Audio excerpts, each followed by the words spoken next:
Viene el balón de Juan de Burgos, Rivaldo con el pecho, la chilena de Rivaldo. També se'n va Koeman, la passadilla de Koeman i el golaç de Ronald Koeman. Il y a des buts du Barça qui marquent les esprits et qui écrivent la légende du club catalan, et il y en a d'autres qui ont fait de leurs joueurs des idoles d'un soir au sein même de l'antre du club rival. Connaissez-vous beaucoup de Barcelonais ovationnés à Santiago Bernabéu à part Diego Armando Maradona? Lui, il l'a fait. Lui, c'est Ronaldo de Assis Moreira, alias Ronaldinho. Et comme j'avais un peu de temps libre devant moi, j'ai décidé de vous raconter son histoire. Ronaldinho dispara. Viene Ronaldinho que se va solo. Ronaldinho. Ronaldinho! What a goal! Simply magnificent.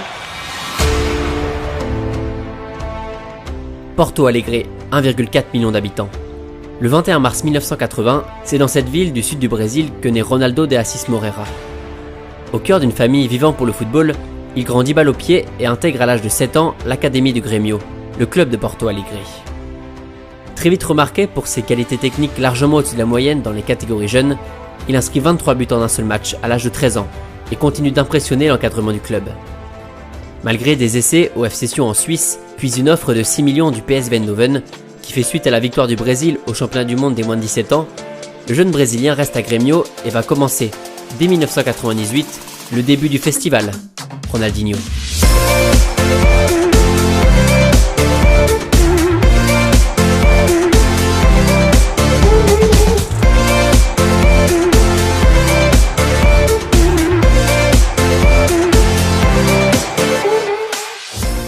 À l'été 99, Grêmio remporte le championnat de son état, Rony finit meilleur buteur du tournoi et enchaîne sur une saison 2000 dantesque où il inscrira 39 buts en 43 matchs, de quoi faire baver la grande majorité des recruteurs européens qui s'intéressent de plus en plus à cet ovni du ballon rond.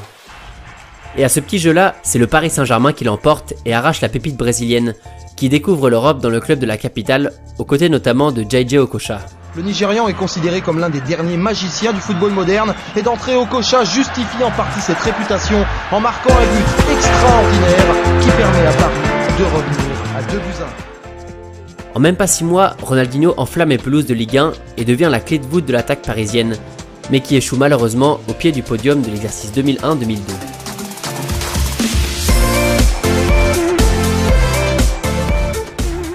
Rony rejoint alors la Seleção pour la Coupe du Monde organisée en Corée et au Japon, un mois de compétition durant lequel le joyau va illuminer la planète football aux côtés d'un autre monstre, Ronaldo Nazario de Lima. A priori, lui, vous le connaissez vu vos commentaires sous les vidéos. Ronaldinho. 3 ans après le sacre du Brésil à la Copa América 99, Ronaldinho soulève son deuxième trophée majeur après une finale remportée 2-0 face aux Allemands avec un doublé de R9. En quelques mois, le statut du natif de Porto Alegre a radicalement changé. De prodige, Rony est devenu une superstar qu'on admire en espérant découvrir à tout moment une fantaisie, un dribble ou une feinte dévastatrice. Mais malgré l'effervescence qu'il suscite, le joueur est souvent mis sur le banc par Luis Fernandez, le coach du PSG de l'époque, et se contente de bouts de match au cours de la saison 2002-2003. Avec une grosse dizaine de buts et des actions de grande classe, dont un petit festival au Vélodrome en mars, Rony continue d'attirer l'attention sur lui et fait saliver pas mal de grosses écuries européennes, dont Manchester United ou le Real Madrid. Après une nouvelle saison décevante avec une 11e place en Ligue 1 et aucun trophée remporté, Rony fait parler son cœur et rejoint le FC Barcelone pour 27 millions d'euros, en laissant une trace indélébile dans le cœur des supporters parisiens. La superstar brésilienne rejoint donc les Blaugrana, qui sortent d'un exercice 2002 très décevant, au cours duquel ils finirent 6e. Mais le moins que l'on puisse dire, c'est que Rony va très vite remédier à cette situation.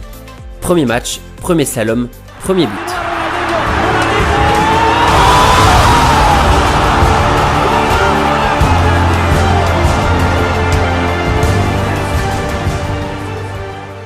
Le Camp Nou comprend là qu'il tient sûrement la pièce qu'il manquait à l'équipe pour venir concurrencer l'écurie madrilène, les fameux Galactiques de l'époque. Petite équipe quand même. Cette année marque le début de l'hégémonie de Ronaldinho sur le foot européen. Une panoplie technique hallucinante, un sens de jeu criant et cette constante sensation de facilité. Rony transfigure littéralement le club catalan. Inarrêtable, il marque 24 buts et délivre 13 passes décisives, est désigné meilleur joueur de Liga et remporte par la même occasion le trophée de joueur UEFA de l'année.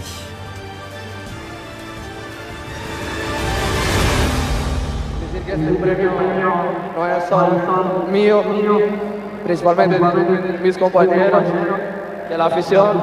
Este premio es nuestro. Entonces, si yo pudiera repartir este premio, lo daría un pedacito a cada uno y repartiría con ustedes también. Entonces, gracias. Rony est au sommet de son art et peut enfin exprimer l'incroyable talent qu'il a entre les pieds. La saison suivante sera celle de la consécration collective pour la nouvelle coqueluche catalane. Il mène Barcelone vers son premier titre en championnat depuis 6 ans, continue d'inonder la planète football de toute sa classe, avec notamment ce pointu légendaire contre Chelsea, et délivre le 1er mai 2005 une passe décisive pour un jeune Argentin de la Masia, un certain Léo Messi. On reviendra peut-être sur lui un peu plus tard. La saison 2005-2006 voit le club catalan remporter une nouvelle fois le championnat espagnol, porté par un Rony que beaucoup considèrent maintenant comme le meilleur joueur de la planète. Lors du Classico à Bernabéu en novembre, Rony est absolument extraordinaire. Il humilie pendant 90 minutes une défense madrilène complètement dépassée par la vitesse d'exécution et l'aisance technique du Brésilien. Il marque à 2 reprises, le Barça inflige un 3-0 au Real et Rony sortira sous les acclamations de Santiago Bernabéu. Cette saison-là, Rony noircit la feuille de stats, avec 26 buts, 20 passes décisives, et en profite pour gagner son premier et seul ballon d'or en décembre 2005, qui vient récompenser une saison gigantesque aussi bien individuellement que collectivement. Et pour bien clôturer cette merveilleuse saison, le Barça va aller glaner sa première Ligue des Champions depuis près de 15 ans, en venant à bout des Gunners d'Arsenal en fin de match, par l'intermédiaire de Samuel Eto'o et Giuliano Belletti. Auréolé de cette superbe saison, Rony rejoint alors la Seleção pour la Coupe du Monde 2006 en Allemagne, et personne ne sait alors que celle-ci sera les prémices du début d'une longue fin pour Rony. Ronaldinho qui va armer sa patte droite, sa patte féerique et magique. Cette balle travaillée. Oh, elle était puissante. Oh, qu'elle était belle et puissante. Décevant, le Brésil et lui voient leur chemin s'arrêter en quart de finale face aux Bleus, portés par un Zidane de gala ce soir-là. Bon, forcément, quand un mec est capable d'une telle prestation individuelle conclue par la passe décisive victorieuse, difficile de faire quelque chose en face, même avec l'une des plus belles équipes de tous les temps. Durant la saison 2006-2007, ses stats continuent d'être plus que corrects, mais son impact sur le jeu catalan n'est plus le même qu'avant. Ronaldinho n'est plus décisif malgré ses 21 buts inscrits en championnat, un record pour lui en Catalogne. Le Barça finit 2e de Liga derrière le Real, et Rony commence à être critiqué par son entraîneur pour son hygiène de vie et ses sorties nocturnes qui agacent une bonne partie du vestiaire blaugrana.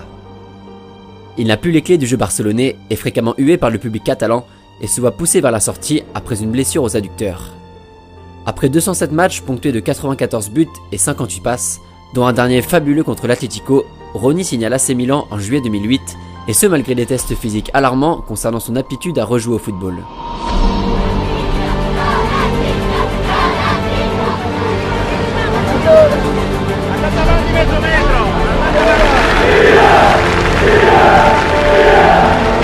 Ronaldinho! Bueno, buonasera tutti. Grazie mille. Forza Milan. Rony débarque donc en Lombardie pour se relancer, et qui de mieux que ses deux confrères brésiliens Kaká et Pato pour le soutenir dès son arrivée. Malgré une médaille de bronze avec la Seleção à Pékin en 2008, sa première saison en Italie n'est pas à la hauteur des attentes placées en lui par Carlo Ancelotti, le coach du Milan de l'époque. Mais durant la saison 2009-2010, alors que personne n'y croyait vraiment, le grand Ronaldinho est de retour et semble retrouver son niveau d'antan. Au sein d'un effectif lombard mêlant jeunesse et expérience, Rony est comme un poisson dans l'eau, finit meilleur passeur du championnat avec 14 caviars et régale San Siro à chacune de ses sorties, notamment contre Manchester United en février, où durant quelques moments, le Ronaldinho barcelonais a ressurgi pour quelques gestes de grande classe et un match immense. Mais comme dans la capitale catalane, le Brésilien est vite rattrapé par ses travers, perd sa place de titulaire et doit se contenter d'entrer en fin de match, durant lesquels il ne pèse que très peu sur les défenses adverses. Son manque de travail et d'hygiène de vie ne convient plus aux dirigeants lombards, qui doivent le transférer au mercato hivernal, alors même que le Milan semble remporter son deuxième titre de champion depuis la saison 2004. E dizer que espero poder retribuir todo o carinho de todos vocês dentro de campo. Obrigado pelo carinho e vamos com tudo. Nação Rubro-Negra, tamo junto, tô fechado com vocês. E agora eu sou Mengão. Sans trop de surprise, Ronaldinho revient dans son pays natal au Brésil avec dans le viseur la Coupe du Monde 2014 organisée justement dans son pays.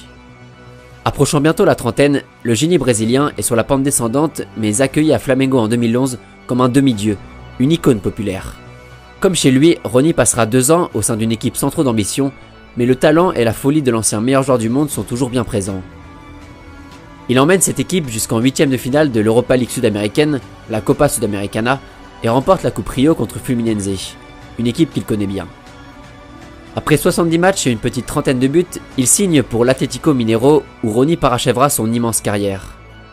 Comme si c'était écrit, il porte le club jusqu'à la finale de la Copa Libertadores et remporte la compétition en juillet 2013 après une saison à quasiment 20 buts. Alors que certains le voient revenir en Europe, il reste au Brésil mais joue beaucoup moins. Ronaldinho enchaînera ensuite par un petit passage au Mexique, puis à Fluminense en 2015 où il terminera véritablement sa carrière.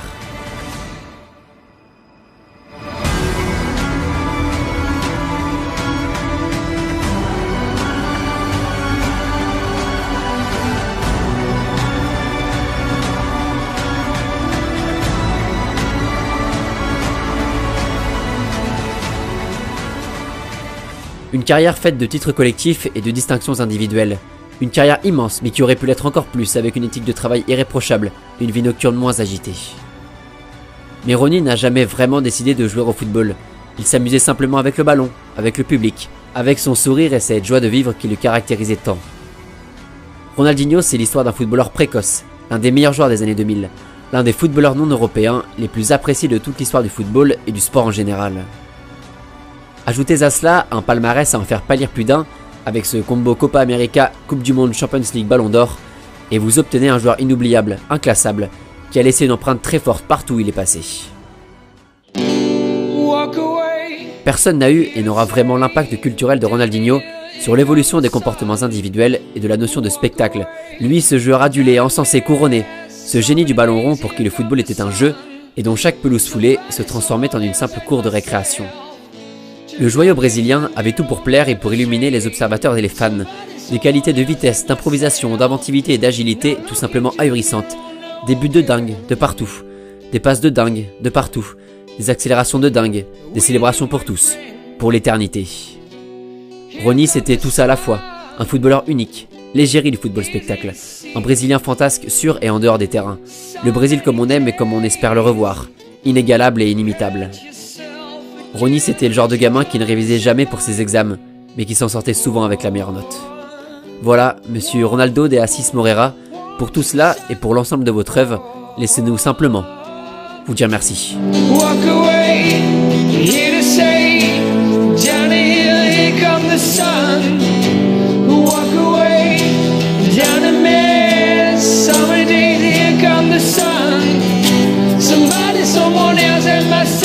¿Quién fue tu jugador favorito cuando era niño? Maradona.